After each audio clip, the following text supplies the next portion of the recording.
Latest update ଆସି ପହଞ୍ଚୁଛି କି ବ୍ରହ୍ମପୁରର ବିଜେପି ନେତା ଏବଂ ଆଇନଜୀବୀ ପୀତବାସ ପଣ୍ଡାଙ୍କ ଗୁଳି ମାଡ଼ରେ ମୃତ୍ୟୁ ଘଟିଛି।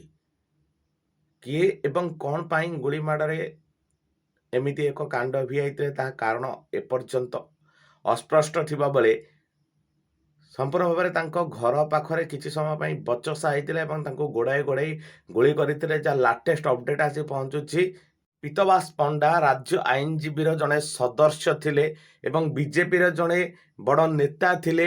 କିନ୍ତୁ କ'ଣ ପାଇଁ, କିଏ, କାହିଁକି, କ'ଣ କାରଣବଶତଃ ଏପର୍ଯ୍ୟନ୍ତ ସ୍ପଷ୍ଟ ହୋଇନାହିଁ। ଯଦିଓ ପୀତବାସ ପଣ୍ଡାଙ୍କ ଘର ପାଖରେ ହିଁ କିଛି ଲୋକ ତାଙ୍କ ସହିତ ବଚସା କରିଥିଲେ, ପରବର୍ତ୍ତୀ ସମୟରେ ତାଙ୍କୁ ଗୁଳି କରି ହତ୍ୟା କରିଥିଲେ। ଯାହା ଲାଟେଷ୍ଟ ଅପଡେଟ୍ ଆସି ପହଞ୍ଚୁଛି। ସେ ପୀତବାସ ପଣ୍ଡା ଜଣେ ବିଜେପିର ବରିଷ୍ଠ ନେତା ଥିଲେ ଏବଂ ରାଜ୍ୟ ଆଇନଜୀବୀର ସଦସ୍ୟ ଥିଲେ।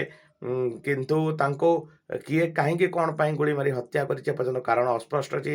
ଘଟଣାସ୍ଥଳରେ ଦକ୍ଷିଣାଞ୍ଚଳ ଆଇଜି ଏବଂ ବ୍ରହ୍ମପୁର ଏସ୍ପି ପହଞ୍ଚିଥିଲେ।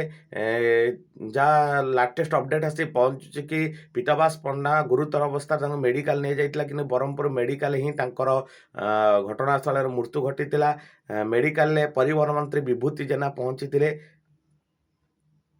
ଲାଟେଷ୍ଟ ଅପଡେଟ୍ ଆସି ପହଞ୍ଚୁଛି ଘର ପାଖ ବୈକୁଣ୍ଠ ନଗର ବଜାର ବା ମାର୍କେଟରେ ହିଁ ତାଙ୍କୁ ଗୁଳି କରାଯାଇଥିଲା, ଯେଉଁଠିକି ଜନଗହଳି ସ୍ଥାନ କହିଲେ କିଛି ଭୁଲ ହେବନି। କିନ୍ତୁ କେମିତି, କିଭଳି ଭାବରେ ଏତେ ଜନଗହଳିପୂର୍ଣ୍ଣ ସ୍ଥାନରେ ବୈକୁଣ୍ଠ ନଗର ହିଁ ତାଙ୍କୁ ଗୁଳି କରାଯାଇଥିଲା ତାହା ବର୍ତ୍ତମାନ ପୋଲିସ ଏବେ ତନାଘନା ଜାରି ରଖିଛି। ଏପର୍ଯ୍ୟନ୍ତ କାରଣ ଅସ୍ପଷ୍ଟ ଅଛି, କିନ୍ତୁ ସ୍ପଷ୍ଟ ଭାବରେ କହି ରଖୁଛି କି ବ୍ରହ୍ମପୁର ବିଜେପି ନେତା ଏବଂ ଆଇନଜୀବୀ ବରିଷ୍ଠ ଆଇନଜୀବୀ ପୀତବାସ ପଣ୍ଡାଙ୍କ ମୃତ୍ୟୁ ଘଟିଛି।